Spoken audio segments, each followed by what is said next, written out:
శ్రీమాత్రే నమ. జయ గురు దత్తాత్రేయ నమ. ఈ వీడియోలో మనం వృశ్చిక రాశి వారికి ఫిబ్రవరి 23 నుంచి మార్చి 1వ తారీఖు మధ్యలో జరగబోయే వార ఫలాలు పరిశీలిద్దాం. మరి వృశ్చిక రాశి వారికి ఈ వారంలో ఒక 3 గ్రహాలు చతుర్థ స్థానంలో సంచరిస్తున్నాయి. ముఖ్యంగా అష్టమ లాభాధిపతి అలాగే రాజ్యాధిపతి కలిపి ఒక బుధాదిత్య యోగం లాంటిది చతుర్థంలో ఏర్పడటం, అక్కడ ఉన్నటువంటి శని గ్రహంతో కలవడం వల్ల ఇది విద్యార్థులకి చాలా వరకు ఏదైనా హాస్టల్లోకి మారడం కానీ విద్య నిమిత్తం వేరే ప్రాంతంలోకి మారడానికి అవకాశం ఏర్పడుతుంది. ఇక పెద్దవాళ్ళకి ఏంటంటే మీరు ఏదైనా ఒక కొత్త వ్యాపారాన్ని లేదంటే ఉద్యోగాన్ని వేరే ప్రాంతానికి వెళ్ళి అక్కడ కొత్తగా ప్రారంభించడానికి అనుకూలంగా ఈ గ్రహస్థితి ఏర్పడుతుంది. అలాగే మీరు ప్రస్తుతం ఉన్నటువంటి స్థిరాస్తితో మీకున్నటువంటి ఆస్తితో విక్రయించి వేరే చోట దీనికన్నా ఒక మంచి స్థిరాస్తిని కొనుక్కునే అవకాశం ఉన్నది. అంటే దీన్ని బట్టి మనకి ఏంటంటే విద్యార్థులకైతే ఈ స్కూల్లో కాలేజీలో మారడం, పెద్దవాళ్ళకైతే ఉద్యోగం మారడం కానీ గ్రామం మారడం కానీ జరిగే అవకాశం ఉంది. అలాగే చాలా వరకు ఒక ప్రాంతం నుంచి ఒక ప్రాంతానికి వెళ్ళడానికి, కొంతమంది విదేశం వెళ్ళి అక్కడ స్థిర నివాసం ఏర్పరచుకోవడానికి ఈ గ్రహస్థితి అనుకూలిస్తుంది. అటువంటి అవకాశాలు ఉన్నవాళ్ళు ఈ సమయంలో మీరు ఏదైనా ఈ పాస్పోర్టు వీసా వాటి కోసం ట్రై చేసుకుంటే కొంతవరకు పని జరిగే అవకాశం ఉన్నది. ఇక శుక్రుడు 5వ స్థానంలో సంచరిస్తూ రాహుగ్రహంతో కలిసి ఉన్నాడు. అంటే జాతకుడు ఏదైనా కళారంగంలో కానీ టీవీ మీడియా సినిమా రంగంలో ఉంటే వాళ్ళకి మంచి గుర్తింపు రావడం జరుగుతూ ఉంటుంది. అలాగే ఏదైనా కొత్త అవకాశాలు రావడం జరిగే అవకాశం ఉంది. కొంతవరకు మీరు ఎంటర్టైన్మెంటు, ఈ స్పెక్యులేషను, షేర్ మార్కెట్టు, జోదం వాటికి అట్రాక్ట్ అయ్యి కొంత ధనాన్ని పోగొట్టుకోవడం జరిగే అవకాశం ఉంది. అలాగే ఏదైనా ఒక కొత్త అనుభవము, కొత్త పరిచయం ఏర్పడడం వల్ల దాని యొక్క ప్రభావం వల్ల కొంత సమయాన్ని వృధా చేసుకుంటూ కొంత అపకీర్తి కూడా పొందే అవకాశం ఉన్నది. అంటే ఏదో ఒక పరిచయం ఏర్పడడం వల్ల కొన్నాళ్ళు దాన్ని ఆ పరిచయానికి ఎడిక్ట్ అయి ఉండడం జరుగుతూ ఉంటుంది. ముఖ్యంగా ఈ సమయంలో ప్రేమ వ్యవహారంలో ఉన్న వాళ్ళకి, రిలేషన్లో ఉన్న వారికి చాలా వరకు బ్రేకప్ వచ్చే అవకాశం ఉన్నది. కొత్త వాళ్ళు రావడం వల్ల పాత వాళ్ళకి బ్రేకప్ చెప్పడం కానీ, లేదంటే ఆల్రెడీ ఈ ప్రేమికుల మధ్య వేరే వాళ్ళు ఎంటర్ అవ్వడం వల్ల వాళ్ళ మధ్యలో దూరడం వల్ల వారికి విభేదాలు లాంటివి కూడా వచ్చే అవకాశం ఉన్నది. అంటే ఇక్కడ 5, 7 పరివర్తన చెందడం వల్ల అప్పటిదాకా మీరు అనుకున్నటువంటి అమ్మాయి లేదా అబ్బాయితో కాకుండా వేరే పెద్దలు కూర్చుని పెళ్లి లాంటిది జరిగే అవకాశం ఉంటుంది. బికాజ్ ఎందుకంటే సప్తమంలో ఉన్నటువంటి గురువు ఎటువంటి పాపగ్రహ ప్రమేయం లేకపోవడం వల్ల పెద్దలు కుదిర్చిన సాంప్రదాయ వివాహం జరిగే అవకాశం ఉంది. అంటే ఈరోజు కాకపోయినా అది మే 15 లోపు జరిగే అవకాశం ఉంది. అంటే పంచమ స్థానంలో రాహు ఉండడం, రేపొద్దున శని భగవానుడు చేరడం, ఇవన్నీ కూడా ప్రేమ వివాహాలు అనుకున్న వాళ్ళు మాత్రం చాలా కాలం వెయిట్ చేయవలసి ఉంటుంది. సో ఇదొక సూచన. ఇక అష్టమ స్థానంలో ఉన్నటువంటి ఈ కుజుడు వక్రించి ఉండడం వల్ల ఏమవుతుందంటే మరి ఆకస్మికంగా భూములు స్థిరాస్తులు పెరగడం వల్ల దానిపైన ఆదాయం లభించే అవకాశం ఉన్నది.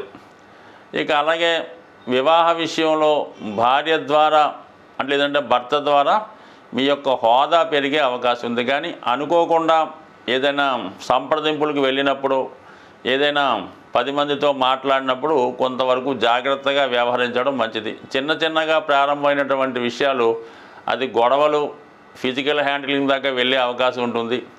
అలాగే మీరు కూడా ఏదైనా వాహనాలు నడిపేటప్పుడు ప్రమాదకరమైన వృత్తుల్లో ఉన్నవాళ్ళు చాలా జాగ్రత్తగా వ్యవహరించడం చెప్పుకోదగ్గ సూచన. అయితే అష్టమంలో ఉన్నటువంటి కుజుడు భూములు స్థిరాస్తులు కలిసి వస్తాయి.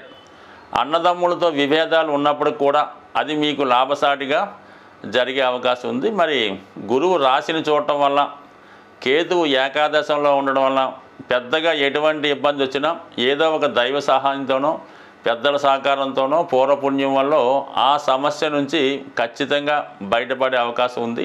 సాధారణంగా మరి ఈ వార ఫలాలు ఫాలో అవుతున్న వారికి గ్రహస్థితి నుంచి గ్రహాల యొక్క శుభ అశుభ ఫలితాల నుంచి మీకు అనుకూలంగా రావడానికి ఈ వారంలో వస్తుంది మహాశివరాత్రి.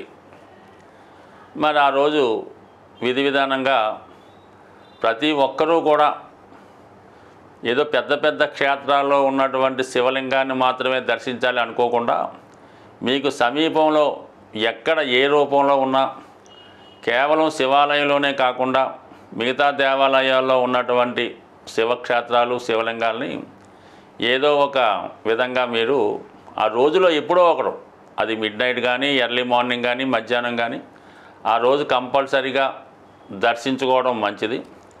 మనకి అనుకూలంగా సావకాశంగా ఖాళీ ఉండి అందరూ పూజించుకోవడానికి అనుకూలంగా ఉంటే మీరు మారేడు పత్రి, మారేడు దళాల్ని ఎన్నో కొన్ని ఖచ్చితంగా సేకరించి మన స్వామివారి మీద అభిషేకంగా వేయడం వల్ల చాలా గొప్ప ఫలితాన్ని రావడం జరుగుతూ ఉంటుంది. ఇది ముఖ్యంగా చేసుకోవడం మంచిది. ఇంకా అది అనుకూలంగా దొరకని వాళ్ళు ఏదో ఒక ముఖ్యంగా స్వచ్ఛమైనటువంటి నీటితో అభిషేకం చేసినా పర్వాలేదు. ఏదైనా అభిషేకం చేసినప్పుడు కామన్గా ఈ ప్లాస్టిక్ కవర్లు అలా కాకుండా చక్కగా ఒక మంచి పాత్రలో మనం ఏదైతే అభిషేకం చేస్తామో ఆ ద్రవ్యాన్ని నింపి దానితో అభిషేకం చేయడం మంచిది. దాని తర్వాత మీరు ఆ రోజు విధి విధానంగా ఆ రోజంతా జాగరణ ఉన్నవాడు కానీ ఆహార విషయంలో కూడా చాలా సాత్వికంగా ఆహారం తీసుకోవడం వల్ల శివుని యొక్క అనుగ్రహానికి పాల్గొంటారు. అదే రోజు శివరాత్రి రోజు ఒక అద్భుతమైనటువంటి రెమెడీ మనకి ఈ నాడీ గ్రంథాల్లో రాయడం జరిగింది.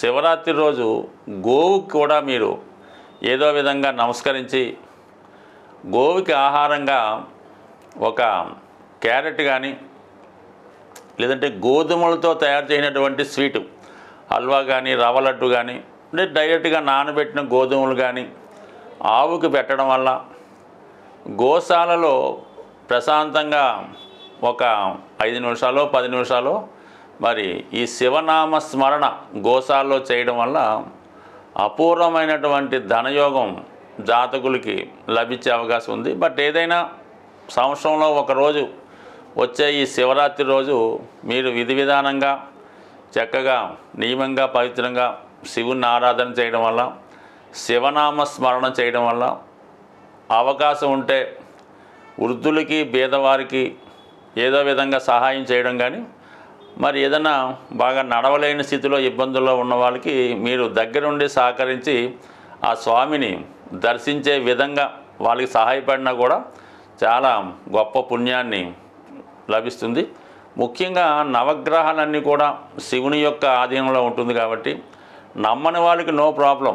ఎవరైతే శాస్త్రాన్ని నమ్ముతారో గ్రహాల్ని విశ్వసిస్తారో వారు ఈ శివరాత్రి రోజు చక్కగా స్వామిని దర్శించడం వల్ల చాలా చక్కని ఫలితాన్ని మీరు పొందే అవకాశం ఉంటుంది. స్వస్తి.